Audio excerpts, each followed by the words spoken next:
The Yankees just did one of the weirdest signings they've done in a very long time, probably dating back to the Josh Donaldson trade. And that person, of course, is Marcus Stroman, who has been heavily rumored to be one of the Yankees' top picks or free agent signings this 2024 offseason. And it seems to have come to pass. As I'm recording, it is January 11th, 2024, and Marcus Stroman is officially a Yankee, which is really odd. And this weird signing kind of makes sense for the Yankees. So let's get into what happened. They signed him for 2 years, and he is an option for a third. Now, Marcus Stroman is heading into the season at 33 years old. And now, why is this a big deal? Why is Marcus Stroman joining the Yankees such an odd thing to happen? And if you're reading the title, you probably may know a bit about it. But before I explain why this is such a weird ordeal, please leave a like and subscribe. It helps out the channel a lot, and I will continue covering baseball topics like this. Now, let's get into it. You guys want to know the answer. It's pretty simple. Marcus Stroman has a lot of words to say about the Yankees in his past. He has gone on record on Twitter and all these media sites saying, man, the Yankees fans are really obnoxious. Which, hey, to his defense, some of the Yankees fan base is very obnoxious. I can say that as a Yankees fan.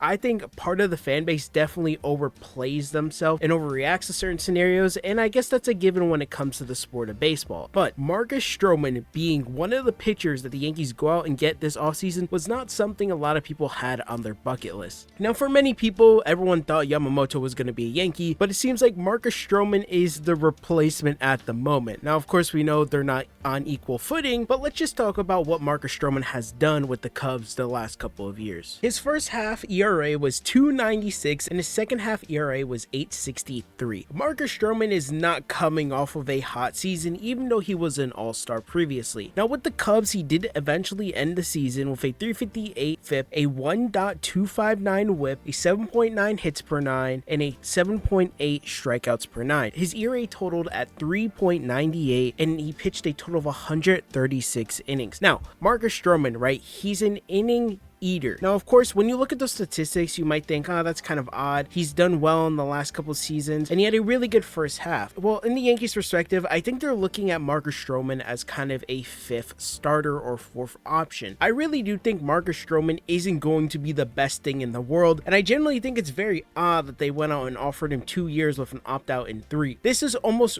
really less appealing after you look at more stats when it comes to him. If you look at his stats at Yankee Stadium, it's one of the worst in his whole career. Marcus Stroman currently has a 6.06 ERA and 11 career starts at Yankee Stadium. His worst at any stadium he has made more than 2 starts at. So this is a cashman master class. If you're a Yankees fan, which I am, this is going to either fail completely, it's going to turn to another Josh Donaldson situation where they're going to want him traded at the deadline, or Cashman has made a god move for some reason, and Marcus Stroman is going to be his all-star self in Yankee Stadium. Now, I think if you're a Yankees fan, you're going to want to look at this from an interesting perspective. Like I said, he's going to be an innings eater. It's something the Yankees really didn't have last season. I mean, they kind of did with what was his name, Luke Weaver, if I'm not mistaken. I could be pronouncing that wrong, which they just signed, by the way, today for like $2 million. But the Yankees kind of need someone like this. He hasn't really had that much injuries to his name. Of course, he did miss some games in 2023, but before that, the dude was hitting around 180 innings per year. I mean, if you look back at 2021 when he played with the Mets, he had 190 innings, and in 2022 with the Chicago Cubs, he had 138, and in 2023 he had 136. He is declining, and unfortunately he is at the age of 33, so at the end of this 2-year contract he'll be around probably 35, and if they opt in for the 3rd year, he's going to be 36. I just wanted to come on here and talk about this because for me it's very confusing why they went out and got this guy. I mean, I know the Yankees pitching staff is pretty good. Now, of course, you guys do not know, the Yankees pitching staff seems to have this type of scenario in their head, and Cashman in general, just to find these pitchers that they know they have like 1 or 2 really good pitches, and then force that pitcher to either retune that pitch or just pitch those 1 or 2 pitches for the whole start, or, you know, if they're coming in the bullpen, for the whole next couple of innings that they're going to be out there. Now, I really do think if you look at it from this perspective, Marcus Stroman is going to be either a 2 or 3 type pitcher when it comes to Yankee Stadium. There has to be something that they see that he's going to do really well at the Bronx. Now, if you think about it, are the Yankees Yankees really this desperate to go out and get Marcus Stroman? Well, if you look at it from any type of perspective, I think I would say that the Yankees are trying to make a move that might work best for them in their future. Now, Marcus Stroman is having an amazing all-star caliber season like he did at the start of 2023 with the Cubs. I think it's a perfect opportunity for Cashman to flip this guy at the trade deadline because we know how he played after the 2023 trade deadline. It was really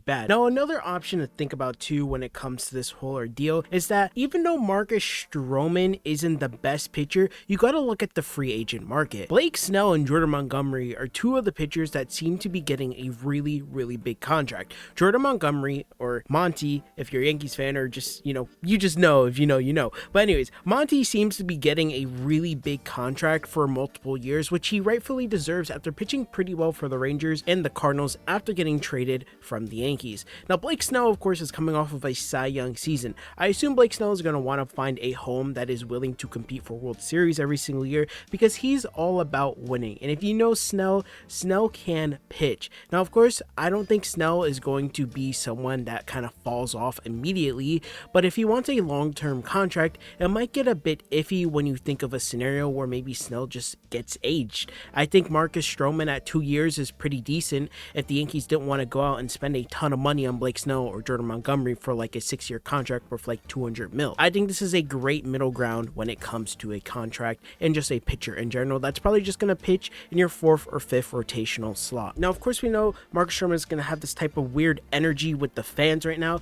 but I'm sure Marcus Stroman will come out, have a press conference, and try and mend his relationship with the fans. It's pretty obvious after his tweets that he did tweet last year, siding with Alex Manoah when all that drama was going on with Garrett Cole and everything, that Marcus Stroman doesn't seem to have a good opinion of Yankees fans, like I've said. Now, I do think this is going to be a good way to mend his relationship with the Yankees fans as long as he pitches well. If he pitches really bad, like I'm talking about like Carlos Rodon bad after he signed that long contract, he is going to hear from it in the Bronx. Now, it's pretty obvious. The fans are known to do this to all the Yankees players that are underperforming, and Marcus Stroman, if you're not performing well, you are going to get booed. And that's pretty much it. I think this is a good scenario for the Yankees. Of course, Nestor Cortez should be coming back. Rodon should be really good this season. And you still got Garrett Cole and Michael King. This is just another option. And you still have Clark Schmidt, which I forgot. This is just another option to have. I don't think he's going to be like your 2nd or 3rd starter. It's just a really weird signing from the Yankees after all the news that's come out in the last couple of years of Marcus Stroman and his opinion on the Yankees. But of course, we all know there's going to be that one photo that pops up of Marcus Stroman in a Yankees uniform when he was younger. And then it's just going to go from there. He's going to be a Yankee in 2024, which is a really odd sentence. He's probably going to be pitching on like April 8th or something. And that's pretty much it. Thank you guys for watching. Please leave a like and subscribe if you made this far. Have a great night or day when you're watching this. Stay safe and bye.